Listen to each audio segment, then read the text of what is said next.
इस वीडियो में मैं आप सभी से डिस्कस करने वाला हूं कि आप जो है अपना डोमेन नेम को कैसे ट्रांसफ़र कर सकते हैं। तो देखिए, सबसे पहले बात आती है कि आप सभी जो है वो डोमेन नेम को क्यों ट्रांसफ़र करना चाहते हैं। ओके, तो सबसे पहले ये जो है वो इस बात को मैं थोड़ा डिस्कस करता हूं। जैसे कि एक एग्जांपल है कि नेट फॉर इंडिया जो है वो बैंकरप्ट हो गई थी, तो उसमें जितने भी डोमेन जितने भी जो है वो ओनर्स थे, तो उन्हें जो है वो दूसरे कंपनी में स्विच करना पड़ा होगा।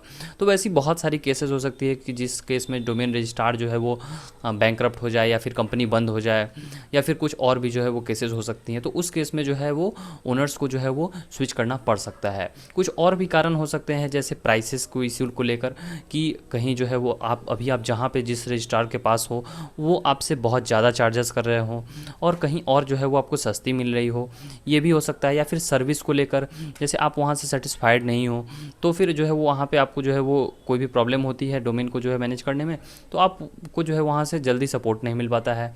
कुछ सिक्योरिटी को लेकर, क्योंकि अगर आपका बिजनेस है या फिर आपका जो है वो ई-कॉमर्स वेबसाइट है या कुछ भी है, तो आपको जो है वो एक विश्वास होना चाहिए कि हाँ, ये कंपनी जो है वो मेरे सिक्योरिटी का ध्यान रखेगी, और होना भी चाहिए। ऐसा नहीं कि वो जो है वो आपके डिटेल्स को बेच दे कहीं दूसरे जगह, ओके, कुछ पैसों के लिए, और भी बहुत तमाम चीज़ें तो सिक्योरिटी पर्पज़ को लेकर।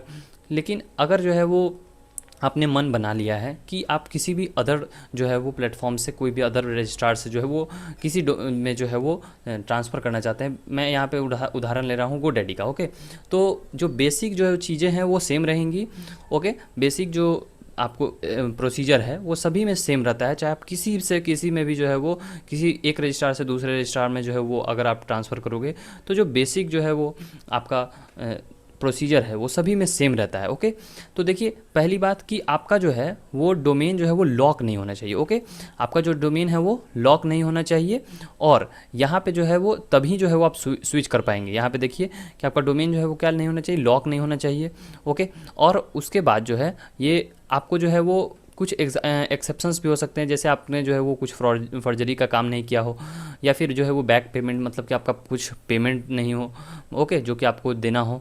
तो ये सभी चीज़ें अगर होंगी तो आपको शायद जो है वो डोमेन ट्रांसफ़र करने में प्रॉब्लम आएगी।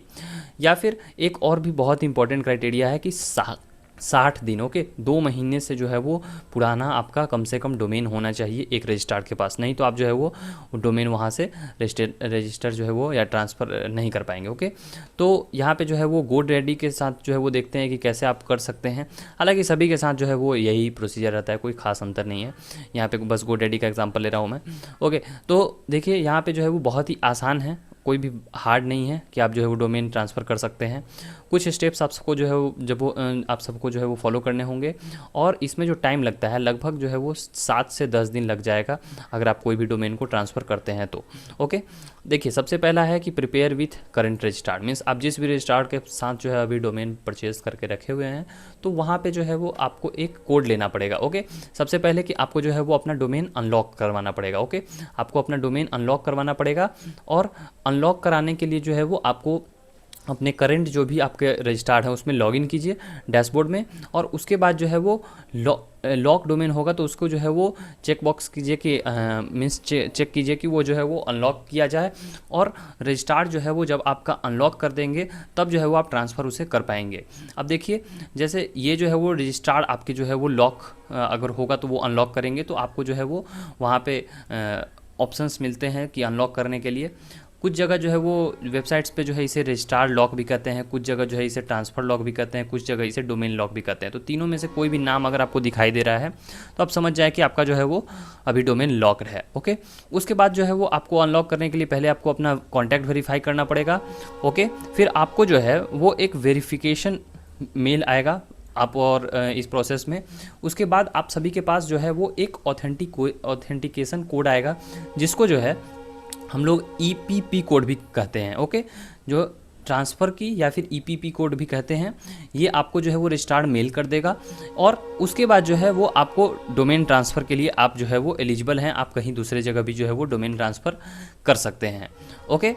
और उसके बाद जो है जब आपको मेल आ जाए तो आप जो है दूसरे कहीं भी जो है वो ट्रांसफ़र करने के लिए एलिजिबल है। लेकिन अगर मेल नहीं आए, ओके, तो फिर जो है वो आपको एक बार फिर से जो है रजिस्ट्रार को मेल करना है। अब जैसे किसी भी वेबसाइट में अगर मैं नॉर्मल बात करूँ, यहाँ पे मैंने बस एक गोडैडी का एग्जांपल ले लिया है। तो देखिए गोडैडी में जैसे सपोज आपको जो है वो यहाँ पे आपको पहले जो डोमेन का सर्च बॉक्स होता है तो उसमें जो है वो डोमेन सर्च करना है, जो भी आपका डोमेन हो। उसके बाद चेक करना है कि क्या आपका डोमेन अनलॉक हुआ है या नहीं है, ओके।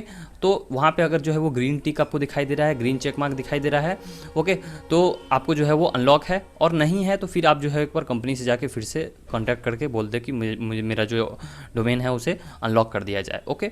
उसके बाद जो है वो आपको ऑथेंटिकेशन कोड जो दिया गया हुआ है वो जहाँ पे जो है वो मांगा जाएगा आपसे, उसे जो है वो फिल कर देना है।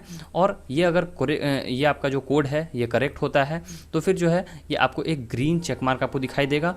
और अगर नहीं होता है ये करेक्ट तो फिर से जो है वो आपको अपने जो भी रजिस्ट्रार प्रीवियस रजिस्ट्रार्ड हैं उनसे जाके एक बार फिर से कंफर्म कर लेना है, ओके। और ये जब तीनों स्टेप्स कंप्लीट हो जाएं, ओके, एक बार फिर से मैं इसे समराइज़ कर दे रहा हूँ। सबसे पहले आपको अनलॉक करना है करंट रजिस्ट्रार के साथ जो है वो डोमेन। उसके बाद आप सभी को जो है वो EPP या फिर जो है वो जिसे हम लोग दूसरा नाम कहते हैं कि कोड ऑथेंटिकेशन कोड, ओके, उसे लेना होगा आपको अपने कंपनी से। ये वाला जो फर्स्ट स्टेप है, ओके। और ट्रांसफ़र की भी जिसे कहते हैं। और उसके बाद जो है वो आपको जिस भी दूसरे कंपनी में दूसरे रजिस्ट्रार के पास जो है वो आपको बुक ट्रांसफ़र करना है, वहाँ पे जाके जो है वो सर्च करें। और आपको अगर ग्रीन टिक मार्क दिखाई देता है, सभी जगह सभी जो है वो रजिस्ट्रार के पास अलग अलग जो है ये हो सकता है कि चेक करने का कि अवेलेबल है या नहीं है। तो जैसे गोडैडी में जो है आपको ग्रीन टिक दिखाई देगा तो वहाँ पर जो है वो आपको समझ जाए कि हाँ ठीक है, अब मैं जो है डोमेन ट्रांसफ़र कर सकता हूँ। लेकिन अगर नहीं दिखाई देता है, अनलॉक दिखाई देता है, तो आप जो है वो फिर से अपने रजिस्ट्रार के पास जाके ऐसा कह सकते हैं कि मेरा जो है वो अनलॉक नहीं हुआ है और ये जो है वो कोड भी आपका हो सकता है कि गलत दे दिया गया हो, या फिर तो ये चीज़ें आपको वेरीफाई कर लेनी होंगी, पहला अनलॉक और दूसरा EPP कोड। ये दोनों चीज़ हो जाने के बाद आपको जो है वो बस सब कुछ हो चुका है, फिनिश हो चुका है। आप जिस भी रजिस्ट्रार के पास जो है वो अपना कन्वर्ट कराना चाहते हैं, ट्रांसफ़र करना चाहते हैं, तो वहाँ पे अपना कोड डाल दें, सब कुछ वेरीफाई हो जाएगी। उसके बाद आपको बस पेमेंट करना है और दैट्स इट। बस पेमेंट कीजिए और उसके बाद आपका जो है वो डोमेन जो लगभग जो है वो 7 से 10 दिन के अंदर जो है वो ट्रांसफ़र हो जाएगा, ओके। लास्ट स्टेप है आपको पेमेंट करना है जो भी आपकी होगी, और 7 to 10 डेज़ में जो है वो आपका ट्रांसफ़र हो जाएगा डोमेन, और वो जो है वो आप इजीली एक्सेस कर पाएंगे अपना जो है वो स्टेटस बार में, ओके। तो ऐसे जो है फिर आप जो है वो आप लॉगिन करके यूज़र नेम पासवर्ड अपना गोडैडी में या फिर कहीं भी जो है वो आप अपना वेबसाइट पे ऐसे डाल के देख सकते हैं। तो आई होप कि आपको जो है पूरी बातें समझ में आ गई होंगी। और इसके रिलेटेड ट्यूटोरियल वीडियोस बहुत सारे यूट्यूब पे अवेलेबल हैं। मैंने बस आपको जो है प्रोसीजर बता दिया है और ये जो है वो आसान है। एक बात का ध्यान रखें कि 60 डेज़ जो है वो उससे कम नहीं होना चाहिए, ओके। 2 मंथ जो है वो मिनिमम होने चाहिए, ओके। इससे कम अगर आपका होता है तो फिर आपका जो है वो एक्सेप्ट नहीं होगा। तो 2 मंथ्स आपका मिनिमम होना चाहिए और पुराना, और उसके बाद जो है आप ट्रांसफ़र कर सकते हैं। So thanks for watching the video and have a good day.